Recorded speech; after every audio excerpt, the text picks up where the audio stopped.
Caros amigos telespectadores, graça e paz a todos vocês, em o nome de Deus o Pai e de seu Filho Jesus. Nós hoje vamos terminar o nosso bloco das confissões. Nós vimos até aqui, em primeiro lugar, que a confissão não é apenas o reconhecimento do pecado, mas o reconhecimento de que somos pecadores.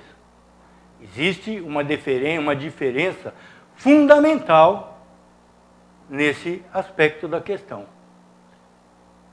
Eu reconhecendo que eu pequei, eu vou ter remorso. Eu reconhecendo que sou um pecador, eu me coloco nas mãos de Cristo para mudar a minha vida e para assumir um compromisso com Jesus e com a Escritura, que é a sua palavra. Não existe, meus amigos, compromisso com Jesus se não houver compromisso com a Escritura. A Escritura é a palavra de Cristo, desde o Gênesis até o Apocalipse. Nós já vimos isso no nosso bloco da encarnação. Que a encarnação, que a vinda do Messias é prometida no livro do Gênesis, no livro de Jó, aos patriarcas, a Davi, aos profetas. Então, Jesus Cristo permeia toda a Bíblia. Toda a Bíblia, do Gênesis ao Apocalipse. Não existe compromisso com Jesus fora do compromisso com a Escritura. Então nós vimos o pecador endurecido, Faraó, pecador dúbio, Balaão, pecador falso, Saul, e o pecador insincero, movido pelo arrependimento em seguida, que é Acã. Hoje nós vamos ver os dois extremos dessas confissões. Em primeiro lugar, confessor desesperado, que é Judas. Em segundo lugar, a confissão sincera de um pecador que encontrou perdão em Deus, o filho pródigo. Vamos ver o que está por trás dessas histórias. Judas pecou, mas ele pecou de uma forma irreversível. Ele traiu o Senhor da glória. Jesus diz a respeito dele: melhor lhe fora não haver nascido. Melhor lhe fora não haver nascido. Não existe perdão para aqueles que traem a Jesus, para aqueles que traem a Deus voluntariamente. A soberania de Deus não remove em nenhum instante a responsabilidade do homem. Deus é soberano, o homem é pecador e responsável pelas suas ações. Deus determina todas as coisas neste universo, o bem e o mal. Está escrito lá no livro de Isaías, capítulo 45, verso 7. Eu faço a paz, eu crio o mal. Deus declara isso claramente. Não existe outro poder no universo que se oponha a Deus. Mas em nenhum instante, Deus é o sujeito da ação. O sujeito da ação é o homem. Quem peca é o homem. Quem tem responsabilidade pelo pecado é o homem. Não tem saída. Principalmente nesse caso de Judas. Vejamos o que nos diz a Bíblia. Evangelho de Mateus, capítulo 27, versos 3 e 4. Então Judas, o que o traiu, vendo que Jesus fora condenado, tocado de remorso, devolveu as 30 moedas de prata aos principais sacerdotes e aos anciãos, dizendo: pequei, traindo sangue inocente. Eles, porém, responderam: que nos importa? Isso é contigo? Judas estava desesperado. Mas quem que ele procurou? Procurou os falsos religiosos da época. Procurou os fariseus. Ele não procurou, nem foi procurado por Jesus. Pedro negou a Jesus 3 vezes. No episódio da pesca maravilhosa, quando Pedro reconhece a Jesus, ele se prostra e diz: Senhor, afasta-te de mim, que sou um homem pecador. Ele fez a sua confissão a Jesus. Ele não procurou o sinédrio, não procurou os anciões, não procurou os príncipes, não procurou os sacerdotes. Ele fez a sua confissão diretamente a Jesus. Ao contrário de Judas, que continuou no seu pecado, procurando os sacerdotes ao invés de Jesus. E Jesus, da mesma forma que Pedro nega ele 3 vezes, Jesus pede a Pedro 3 vezes: Tu me amas, Pedro? Apacenta as minhas ovelhas. Tu me amas, Pedro? Apacenta as minhas ovelhas. 3 vezes, perdoando a Pedro. Porque Jesus, ele não veio para condenar o mundo. O mundo já estava condenado em Adão. Quando Jesus nos diz que ele não veio para condenar o mundo, não quer dizer que o mundo estava livre de condenação. Quer dizer, sim, que o mundo já estava condenado. Ele veio para salvar o seu povo. Porque na eternidade, Deus, o Pai, deu a Jesus um povo para que ele cuidasse, para que ele salvasse, para que ele desse a esse povo a graça de Deus, para que ele transmitisse a esse povo a comunhão do Espírito de Deus, que havia sido perdida na queda. Então Jesus veio para salvar o seu povo. E Pedro era um daqueles do seu povo. Como Paulo, que perseguia furiosamente a igreja de Cristo, matando, encarcerando, fazendo barbaridades. Mas Jesus vai lá e chama Paulo. Jesus vai lá e perdoa Pedro. Nós vamos ver mais para frente, na confissão sincera, no filho pródigo. O filho pródigo parou na frente da fazenda do pai dele e ficou parado, não tinha coragem. O pai, personificando Deus na história, veio de encontro a ele. Nós vamos ver isso, mas vamos terminar com o nosso episódio de Judas. Eu vou contar a vocês uma história vivida por um pregador inglês que se chamava Benjamin Kitt. Havia um homem nessa igreja que era um membro da igreja dele, ele era um pastor. E essa pessoa havia pecado contra Deus e contra Cristo. E ele tinha consciência disso. E no momento em que ele estava prestes a morrer, o pastor foi visitá-lo em sua casa. Vejam o desespero dessa pessoa. O que ele disse ao pastor: Vão embora. É inútil sua visita para mim. Eu pequei contra o Espírito Santo. Um pecado imperdoável. Eu sou igual a Esaú. Eu vendi o meu direito de nascimento. E apesar de buscá-lo com lágrimas, eu nunca o acharei novamente. Essa é a situação do pecador desesperado. Todos os pecados não serão perdoados, mas os pecados contra o Espírito, nem nesse mundo, nem no mundo do porvir. O que é esse pecado contra o Espírito? É atribuir a espíritos vulgares ações que somente são próprias do Espírito de Deus. É atribuir a si mesmo ações que são próprias do Espírito de Deus. É atribuir a ministros religiosos ações que são próprias do Espírito de Deus. Fique isso na mente de vocês, para que vocês meditem sobre isso. Não vou entrar em detalhes a esse respeito. Hoje, algum dia falaremos sobre isso. Por enquanto, pensem nisso. Vamos ver mais alguma coisa que nos diz a Bíblia.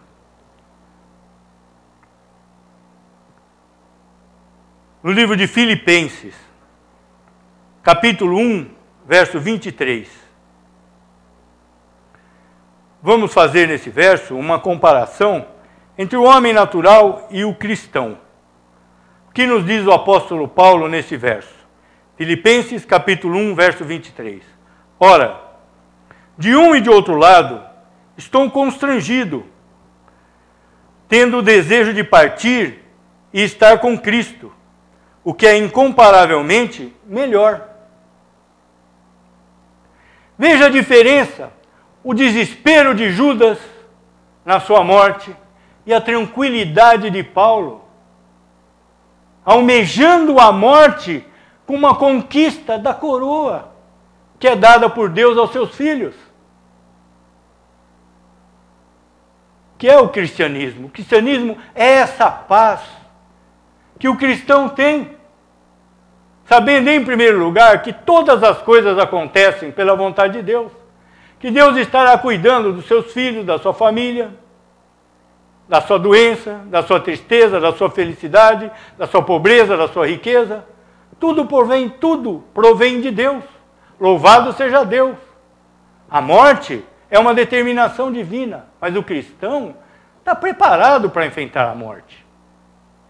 Muitas vezes, o salmista anseia pela morte, ele quer ver a semelhança, ele quer contemplar a face de Deus. Paulo anseia pela morte, ele quer estar com Cristo. Será que algum dia nós vamos chegar nisso? Com a graça de Deus, eu espero que sim. E agora, vamos ver uma confissão sincera. O filho pródigo. Vejamos o que diz o evangelista Lucas. Lucas, capítulo 15, verso 18. Levantar-me-ei, e irei ter com meu pai, e lhe direi: Pai, pequei contra o céu e diante de ti. Já não sou digno de ser chamado teu filho. Trata-me como um de teus trabalhadores. O que nós vemos nessa confissão do filho pródigo? Um arrependimento sincero. Ele não está se referindo a um pecado específico. Ele está se referindo a uma atitude dele. Pequei contra o céu e contra ti. Ou seja, pequei contra Deus. O pecado não pode ser visto unicamente como uma transgressão da lei. Todo o pecado é, fundamentalmente, o rompimento de uma relação com Deus. O pecado não diz respeito ao homem. O pecado diz respeito a Deus. Não é como Judas, que foi devolver as moedas aos sacerdotes. O filho pródigo começa a sua confissão reconhecendo que seu pecado é contra Deus. Quando nós reconhecemos que o nosso pecado é contra Deus, nós estamos reconhecendo que pecamos porque somos pecadores. Quando nós fazemos a nossa confissão a outra pessoa, a um sacerdote, nós estamos reconhecendo que esse pecado nos fez pecadores. Prestem atenção na diferença. O homem peca porque é pecador. O homem não é pecador porque pecou. Então a confissão começa sempre dessa forma, dirigindo-se a Deus e confessando a nossa condição miserável, a nossa condição corrompida, colocando tudo isso nas mãos de Deus, para que dele provenha a salvação. Vamos ver o que mais que o filho pródigo nos diz. Já não sou digno de ser chamado teu filho. Ele está continuando a sua confissão para Deus. Ele pecou contra o céu e contra o Pai. não sou digno de ser chamado teu filho. O primeiro passo da salvação é que nos consideremos indignos dessa salvação. O homem que acha que conseguiu mérito para a sua salvação, o homem que acha que mereceu a sua salvação, ele está se postando diante do trono de Deus e colocando para Deus uma obrigação de salvá-lo. Que homem há em toda a humanidade, em toda a história da humanidade, em todos os tempos, em todos os lugares, que possa criar uma obrigação para Deus? Então nós vemos duas coisas na confissão do filho pródigo. Em primeiro lugar, ele se confessa pecador diante de Deus. Em segundo lugar, ele se confessa indigno da salvação que ele está buscando. O fato da pessoa se considerar indigna da salvação não significa que ela não está buscando a salvação. Significa, sim, que ela está dando o primeiro passo no caminho da salvação. O primeiro é dirigir-se a Deus. Nenhuma igreja detém o poder de salvação. Nenhum ministro religioso detém o poder da salvação. Nenhum sacramento detém o poder de salvação. A salvação está única e exclusivamente nas mãos de Deus, através de um único e exclusivo mediador, Jesus Cristo, perfeito Deus e perfeito homem. Quando Jesus nos diz, eu sou o caminho, a verdade e a vida, ele não está dizendo, eu sou um dos caminhos, sou uma das verdades, que seria uma contradição lógica. Ele é o caminho, a verdade. Aonde nós encontramos a verdade de Jesus? Na Bíblia. Ele nos deixou algo para que orientemos as nossas vidas. A Escritura. Toda a palavra da Bíblia é a palavra de Cristo. Eu vou falar isso muitas vezes para vocês. Eu acho que certas coisas têm que ser repetidas para que guardemos na nossa memória e transmitamos aos nossos filhos, aos nossos amigos, a quem de direito e a quem não de direito também. O testemunho cristão é uma obrigação de cada um que se converteu. Vamos ver mais alguma coisa nessa confissão do filho pródigo. Trata-me como um de teus trabalhadores. Trata-me como um de teus trabalhadores. Então, em primeiro lugar, o que ele nos diz? Pai, pequei contra o céu e diante de ti. Ele colocou a sua vida diante de Deus, nas mãos de Deus. Segunda coisa que ele nos diz, já não sou digno de ser chamado teu filho. Reconheceu a indignidade dele, reconheceu que ele não tinha mérito para conseguir essa salvação. E em terceiro lugar, trata-me como a um de seus empregados. Ou seja, é do direito de Deus me salvar como me condenar. Pai, o que ele quer dizer? Trata-me como um de seus empregados. Deixou a decisão nas mãos do Pai. Então, em primeiro lugar, a confissão foi feita a Deus. Em segundo lugar, reconheceu a sua indignidade. Em terceiro lugar, deixou a critério de Deus a decisão.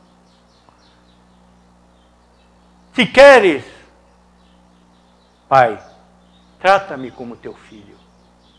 É o meu desejo, é o meu anseio.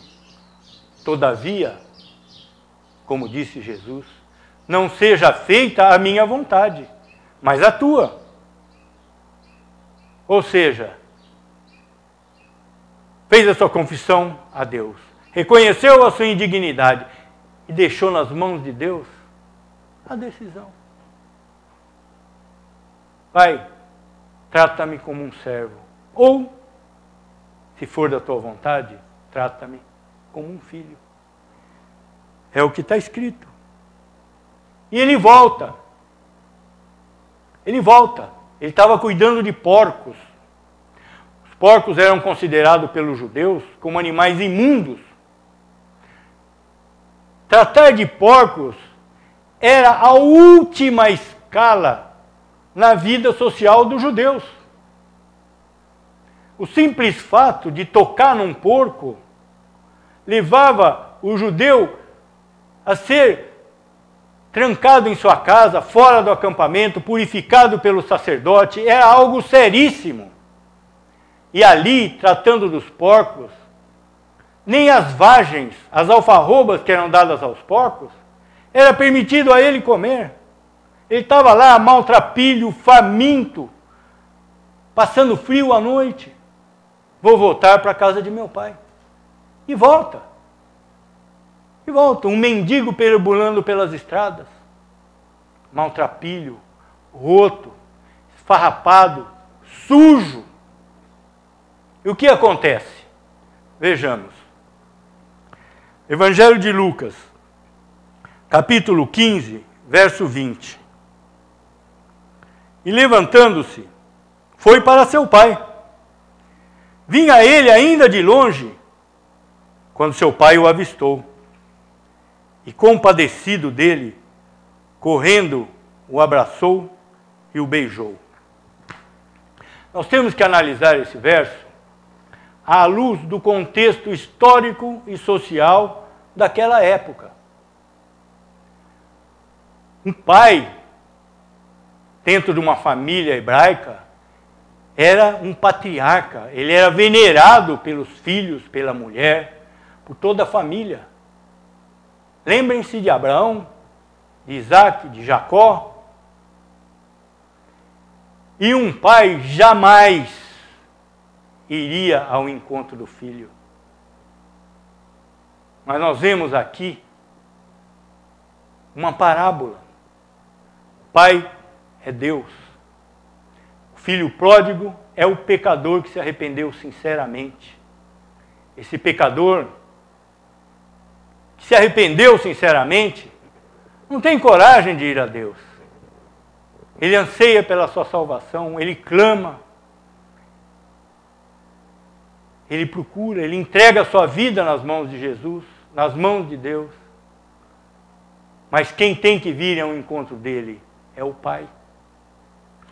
Como diz o profeta Jonas, depois de muitas desventuras, de fugir da vontade de Deus,